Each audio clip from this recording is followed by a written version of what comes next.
Hello, it's Gordon here from thegreatgordino.com and facebook.com/yourlifetransforming. Now, this little video, I've got to talk about Leicester.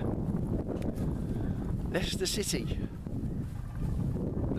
Football Club, who have just become champions of the English Premier League, one of the top leagues in the biggest sport in the world. So it's a fairly good achievement, quite big on the scale of things, and the reason it's such a big story, because someone's got to win the league every year. The reason it's such a big story is because it shouldn't have happened.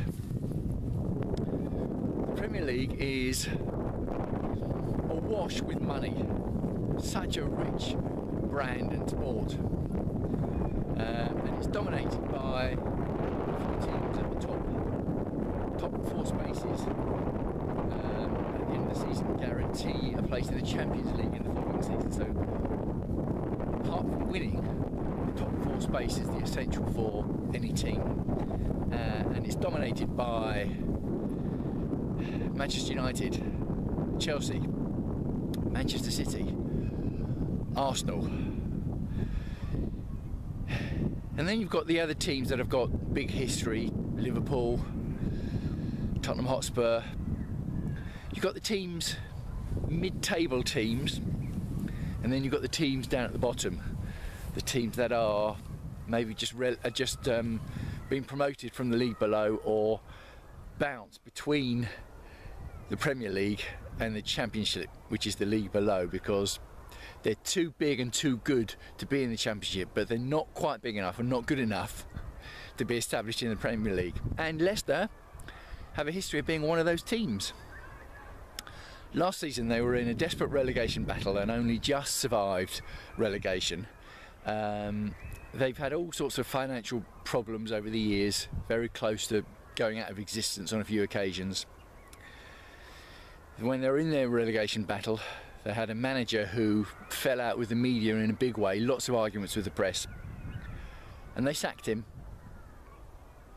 They brought in a new manager, Claudio Ranieri, who's an Italian who has got a reputation being with a lot of top clubs, but has a reputation of not quite being good enough as a manager, and also mucking about with teams all the time, so much so that he got a nickname, the Tinker Man.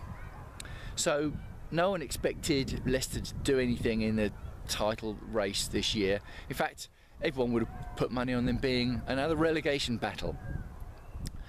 You would have got odds of 5,000 to 1 at the beginning of the season for them to win the league. So it just shouldn't have happened. And when they started to do well and get results and stay high at the top of the table, people just think, oh yeah, it's a blip, it won't last, that they won't sustain it, they'll start losing matches, the other big teams will come through, and it just didn't happen. And gradually it got this wave of interest that it was a fairy tale in the world of football. So why is it such a fairy tale? The fairy tale is because, with it being a small club, it's a local club, a club that is supported in the town of Leicester and doesn't have a huge amount of support outside Leicester, and that's why it began to gain real interest, because supporters of other Premier League clubs wanted them to win the title, because the supporters of other small clubs could recognise the joy and the fun of what was happening. So they were quite happy for Leicester to win. And the supporters of the big clubs, if their club wasn't going to win, they didn't want one of the other rival big clubs to win. So they're also quite happy for Leicester to win if their club wasn't going to win. So you had supporters from all these clubs wanting Leicester to win. And of course, us British, we love an underdog. Never so much more than in sport. So of course we wanted Leicester to win, and it would have been, everyone said, oh, if they didn't win the league, as soon as they secured a Champions League space mathematically, everyone said, right, okay, now it doesn't actually matter whether they win the league, because it's been a fairy tale finish, it's been a fairy tale season. But actually, we all knew deep down that it did matter, that we really wanted them to win the league, and now they have. They've won the league. So the fairy tale is true. Expect books, films, and so on and so on. Everyone's already saying yeah, it's all well and good, but it won't happen again next season, which may well be true, but they're the same people that said it should have happened this season. So well done to Leicester, what a fantastic story, and it just goes to show that if people say you can't do something, if people say it can't be done, it doesn't mean they're right, it just means they think you can't do it. Of course it can be done. Some of these statistics are amazing about Leicester and the cost, the small team. You can look at one player or one or two players of one of the main teams at the top, and the cost of that player or those two players is the total cost of the whole Leicester team. Take Manchester United for example. The amount of money they've spent on transfers in the last 2 seasons is more than Leicester have spent on players ever in their history that goes back way over 100 years. So it's just a superb, ultimate underdog story of goal achievement. Now let's not be under any illusions. They're backed by a billionaire owner from Thailand, and they've not been afraid to put themselves about a bit, indulge in the physical side of football. But any team that wins the Premier League has to do that, so there's no problem with that.